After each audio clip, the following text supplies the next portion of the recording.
Hi guys! Welcome back to my channel. And today I'm going to talk about a test set that comes from October 5th at 11:30 a.m. in Korea. So it's a very recent test that took place in October, so I think it's going to be very helpful for you guys to get prepared for the upcoming test. So let's get started. And of course, we're going to talk about part 1 first, and I would like to deal with the first one because I see the word marathon, and the word marathon comes up very often on TOEIC speaking tests, so it's very important to know how to say that word. For Koreans, we're more used to Korean way of saying this word, which is marathon. Marathon. Sounds very different, right? So Korean people, Korean students out there, my students, don't say marathon, it's marathon. Marathon. So the stress goes on the first syllable, and it's very important to say the TH sound, which is th, marathon, marathon. Okay, so I'll read the passage for you guys. This year's Boston Marathon will take place on Saturday morning. People of all ages are invited to participate in this exciting event. Anyone who runs will be given free juice, water, and an energy bar. Visit the event's website today to register before the deadline. Okay, so the word marathon was quite challenging, especially for Koreans. And the word participate, it's a long word, so you have to make sure you're putting the right stress on the right syllable, which is participate, okay? And the word energy bar, energy. And I know a lot of students, some people you might say events, but no, that's not the right way of saying that word. The word's stress is on the second syllable, so you have to say events. Events website. Visit the events website today to register for the deadline. So it's very important to make that sound, event, and put the stress on the second syllable. All right. And nothing new, nothing, very different, but, just make sure you know how to say like compound nouns like energy bar. You have to stress the first noun, energy bar. So make sure you know that. And also Saturday morning, that's also a compound noun. Saturday morning, so the first word has to be stressed. Now I'm gonna read it for you guys again. Again, the word is marathon. Marathon. This year's Boston Marathon will take place on Saturday morning. People of all ages are invited to participate in this exciting event. Anyone who runs will be given free juice, water, and an energy bar. Visit the event's website today to register before the deadline. Okay, so that was the first passage actually, and I'm not going to deal with the second passage here because it's very normal one. But first one, marathon, we see that word all the time, so be careful when saying that word, along with the word event. Event. Okay, and the picture today is a very, I think I would say a very representing picture that you might see on part 2. Okay, this is a very typical picture that you will see on TOEIC Speaking Part 2. So it's always 3 people. It's always a restaurant setting. And when just people are sitting there, there's nothing much to talk about. So I think they like to deal with this kind of picture, like a person who's taking the order, a person who's sitting down and placing the order, a person is just like smiling and just sitting there. And we always see lots of things on the table, right? Here I see some plates, a glass of wine, and in the background you see some bottles there as well. So you can talk about that if you have time remaining. So it's very important to time yourself, guys. You know that, right? Aside from part 1, all the other parts, the answers must be timed, okay? So make sure you use your timer that you have on your phone. I'm gonna, just press this button and I'm gonna see if I can speak for 45 seconds fully. So listen carefully. This is a picture taken at a restaurant, and there are 3 people in this picture.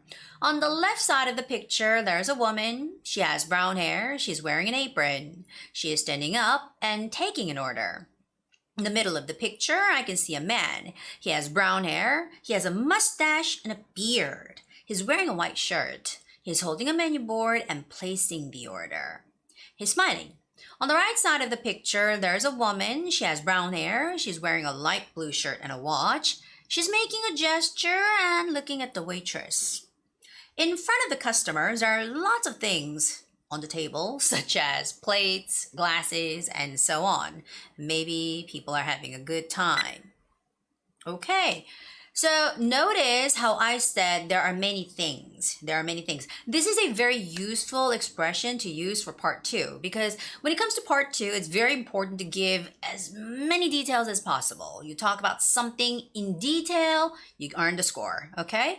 So for example, if you use this expression to things that are in my bag here, in my purse, it's transparent so you can actually see what's inside. Cool, huh? So there are many things. There are many things here, such as a lip gloss. Ooh, what's this? Mouth spray, and so on.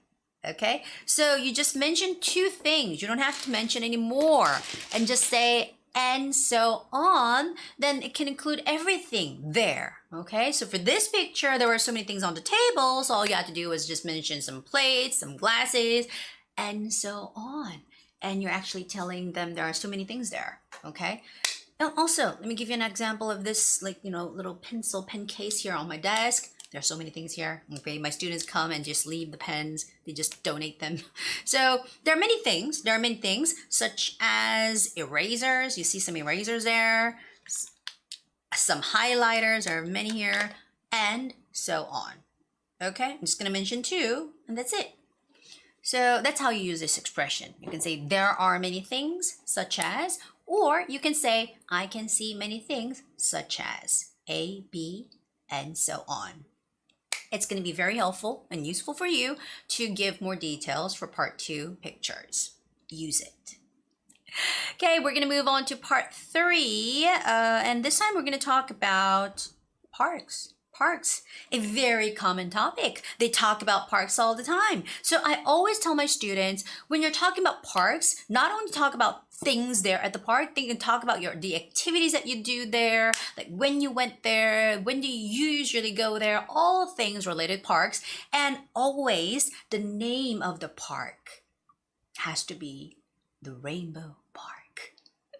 I give you this little tip about naming something when you're talking for TOEIC speaking test. It's sometimes really hard to come up with the names, and it's very useful to use the word rainbow as the proper noun, like the Rainbow Restaurant, ta-da, or the Rainbow Bookstore, right? The Rainbow Park. It's very useful, and the rainbow, the word rainbow goes with everything. Why not Rainbow Ice Cream Store or Rainbow Cafe? I think I saw one of them. So rainbow, okay? Name everything rainbow. It's gonna work like a magic.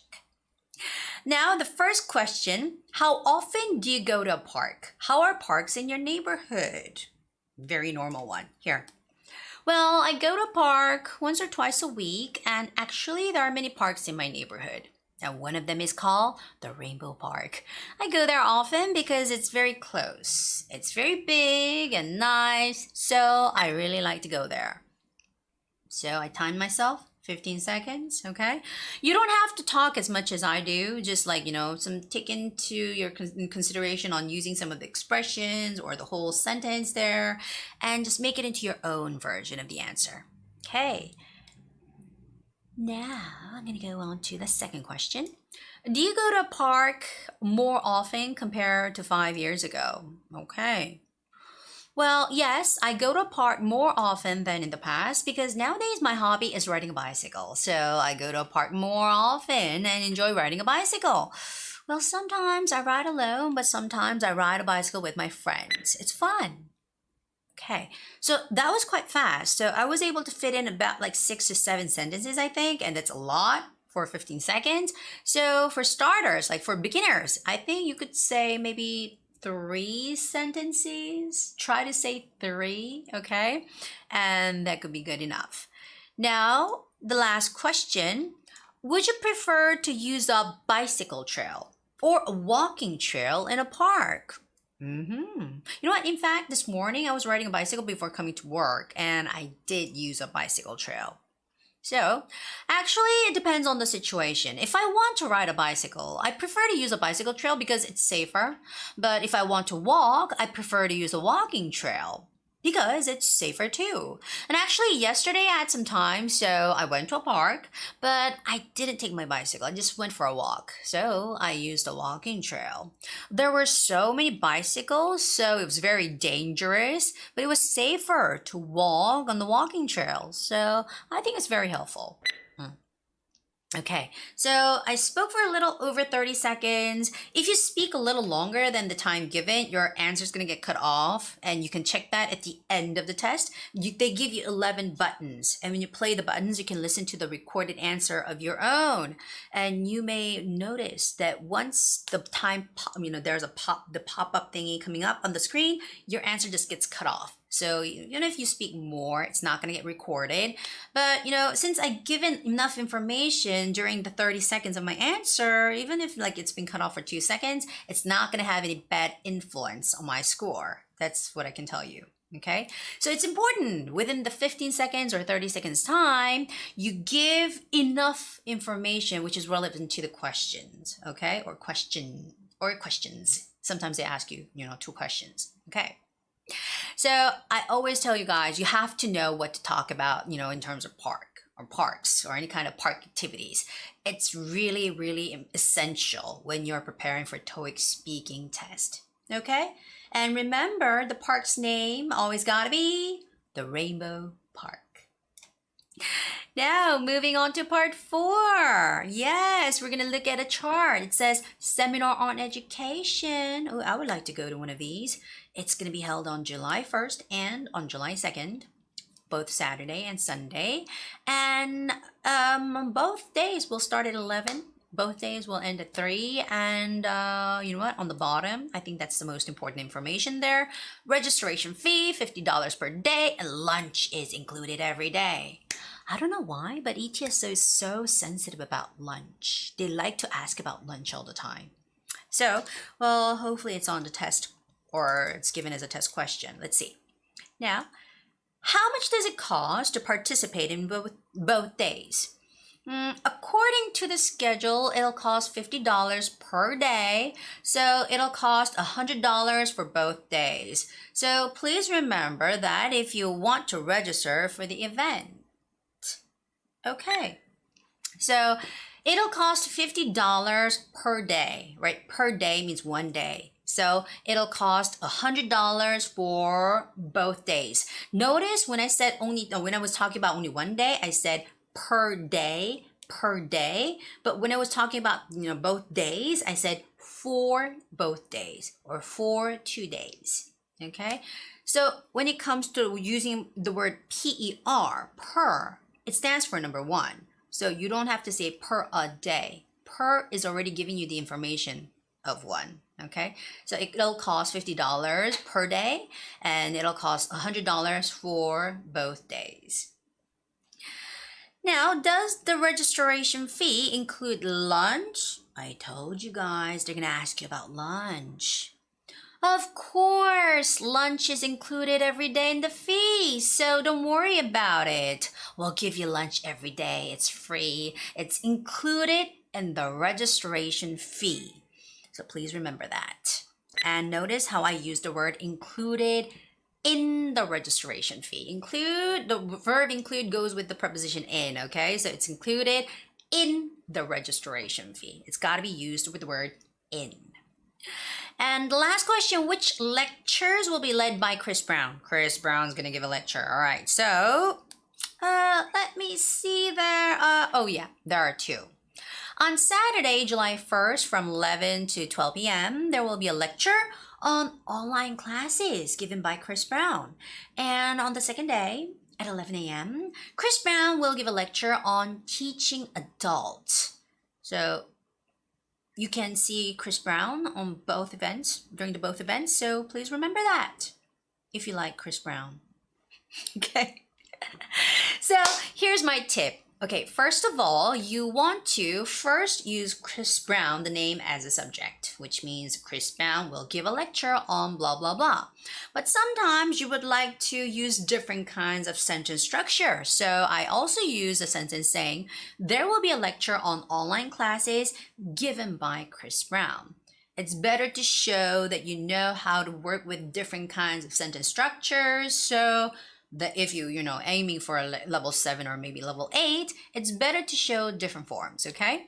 And also, when I was starting the answer for first question, question 7, I said, according to the schedule, something, something, something, right? And for the second question, I said, of course. And for the last one, I said, let me see, right? Now, those are some expressions that are not directly related to the answer, but sort of like, you know, makes your answer sound like it's very natural. You're not just reading off the script. You're sort of sounding like you're actually dealing with the situation here. So according to the schedule, you can always use this. According to the schedule, blah, blah, blah. And you don't have to say yes, yes, yes, yes, yes, yes. Okay, say, of course. No, actually no, okay? Or if sometimes it takes time for you to find the answer, just don't sit there silently. Say something. You can say something like, oh, let me see. Oh, yeah, there are 2. You see how it sounds so natural? I got goosebumps just now. So, oh, well, let me see. There are 2, okay? Act out. You gotta be a nice actor. You gotta be a good actress to get better scores. That's my know-how, guys, okay? All right, now we're gonna move on to part 5. And for this one, I'm gonna be Jessica Black. I'm gonna give you guys a message as if I were Jessica Black. So listen carefully. Hi, this is Jessica Black, and I'm the owner of a bookstore. My bookstore has plenty of customers who come to buy books here regularly. Well, recently I decided to hold a special promotion and give out backpacks to the customers who purchase any books during the next week. However, the delivery of the gifts were delayed, and the backpacks aren't here at the store yet. It seems like it could be a serious problem. People who buy books here during the promotion will expect to get a free backpack as we advertise, but I don't want them to be disappointed. And that's why I decided to call you. You're very experienced in business, so you probably have some good advice to give me. Now, in your opinion, what should I do? What could I do to resolve this issue? Well, please call me back once you hear this message. You can reach me at 555-1234. I hope to hear from you soon. Well, thank you. Thank you very much. Bye. Okay, now they're not going to kiss you there on the real test. They're not going to kiss you. But anyways, you know, when it gets to the latter part and then the ending part of the message, you don't actually have to concentrate because you're not going to have to memorize the phone number. You're not going to have to memorize like goodbye part. So just like, I think it's like core middle is the most important part for you. So this person is the owner of a bookstore, having a special promotion, and she wants to give free backpacks, but they're not here yet. That's the whole deal, right? That's the whole situation, the matter, the problem. So what are we gonna do? I always tell you guys, you know, when the product is not there, send them later. Send them later, right? Or, you know, this is a bookstore. If you're not gonna give backpacks, maybe you can give out some free books. You know, books from last year maybe, or maybe some outdated magazines. I'm not gonna like that. Yeah, but something that's related to bookstore. Bookmarks. I'm not gonna like that. But anyway, anything related to books is gonna work, or bookstore is gonna work, okay? So, let me see what I can do. My answer has to be 1 minute long. And you know what, guys? It's really easy to talk for 1 minute. And some people might say, what, really? It's really easy to talk for 1 minute? Uh-huh. If you use my template, and I'm going to show you how to use it. So, listen up. Hello, this is Gwen. I heard that you are the owner of the bookstore and you have many customers. And you decided to hold a promotion and you want to give backpacks to your customers. However, there's a problem because the backpacks you ordered has not been delayed yet and you don't have the backpacks yet, so you'd like to get some help with this matter, right? Well, first of all, I'm sorry to hear about the situation. However, I'm happy to say that there is a way to help you out. And after looking into the situation, I came up with the following suggestions. First, I think it's a good idea to give free books to your customers instead. I mean, that should be okay. And why don't you send backpacks later to the customers who want them really badly? That should be fine. Well, those are my suggestions. And if you need more help, just feel free to call me back anytime. Bye. Okay, so I spoke exactly for 1 minute. I was able to give all the information they were asking for. First of all, I was able to summarize what I had listened to, what I heard in the message. Some bookstore, promotion, backpack, all that kind of information and being delayed. And later I provided, proper solutions, which were first, give free books instead. Free books. Like I said, this is a bookstore. Or send the backpacks later if they want them so badly. But thinking about the whole situation, if I were in their shoes, I would rather take books. I don't want a backpack. I have so many backpacks at home. And I'm pretty sure the backpack's going to have a very big logo of the bookstore. So I prefer books instead. Won't you? Well, that's my opinion. Anyway, so in order to perfectly say a 1 minute answer, this is my know-how. Use the template. Use the template, please. Memorize the template. Use them all the time. It's free. I'm not going to charge you. It's mine. It doesn't have a patent, so it's yours too. So just use it. But when you're memorizing it, don't leave out any single words there. Just memorize it as it is. Okay? Now, we're going to go on to part 6.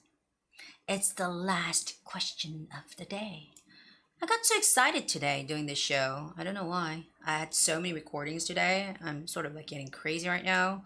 I'm freaking hungry. Maybe that's why. I want to go eat, guys. So this is the last question, part 6. Do you agree or disagree that it is important to be able to adapt to a new situation at work where you're familiar with other things? Now, the problem with this question was, my students had quite a problem with this one, is it was too long, so they had a hard time sort of understanding what they're asking for. So this is a situation at work where you're familiar with everything, you're already having a job, your current job is already there, but you have to adapt to a new situation. So suppose you got a promotion, you've been transferred to another department, or you're given a new task. You're new, you're doing something new at the workplace that you're familiar with everything. So everything's fine. You're working with some, maybe same coworkers in the same office, but something has changed. It's important or not to adapt to it. And I say it's important because things are changing so quickly in the world. Everything's changing, right? The whole environment's changing. The computer softwares are always changing. I mean, it's really important to get used to any kind of new situation, whether it's at workplace or at work or home or even for your, schools. So I think it's very important. I would have to definitely agree on this. Now I'm going to say it for 1 minute. I agree that it is important to be able to adapt to a new situation at work where you're familiar with other things. There are several reasons to support my opinion, but most of all, I'm going to give you one thing. It is very helpful to work at a company. For example, last year I got a job at ABC Company and I worked in the marketing department. At first, I was a newbie, so I had to learn many things. I participated in many workshops, I took many online programs, I got used to work. In a short time, I got familiar with my work. So everything, things were very comfortable. I worked very easily. But one day, my company changed the whole computer system. I had to adapt to the new system. I was really stressed out, but I worked really hard. I was not good at, using computer programs, so I had to do many things. I had to study many things and do lots of things. And thanks to my effort, I was able to learn how to use the new system quickly, and I was able to adapt to the new situation quickly. It was helpful for my work, and that's why I think so. Whoops, I spoke a little too long for maybe 5 more seconds, but you know what? I wanted to show you guys how I was trying to like build up the story here. Like in the beginning, I was telling them I was a newbie. I was new to the company. I didn't know anything. I was so new. I was unfamiliar. So I tried hard to get familiar with everything. And I got used to things. I got used to my work. So things were getting comfortable. I worked easily, casually. But then they changed the whole system. What the? Okay, so I had to do it all over again. I had to study, I had to take lessons, like programs, and now I got used to it. So now I can work, well again. So this is how I said it. First, I was new, but I got familiar with everything. I got used to it, but then they changed everything. New situation. I had to adapt to a new situation, which personally I hate. But things happen for a reason. I think so. And, as you get older, you just have to get, used to this whole situation of the world. The world's changing. So yeah, I definitely think so. Okay. So for part 6, it's very important that you build up a story. It's never important to give many reasons. That's how most of Korean students approach this part, which is very, very foolish. Okay? Don't try to provide 3, 4, 5, 6 reasons. They're not asking for that. They're asking whether you could talk with some, logics, whether you can provide a story that goes along with whatever, opinion you're trying to appeal. So that's very important for you. Try to build up a story that could support the idea you're trying to show or trying to persuade. All right. So that was part 6. Thank you for listening to my show. Guys, I got a little crazy today because I was super hungry. So now I'm going to close the show. I'm going to go eat something. But you know what? I'll be back. Guys, right? I'm going to be back next week. So until then, bye-bye.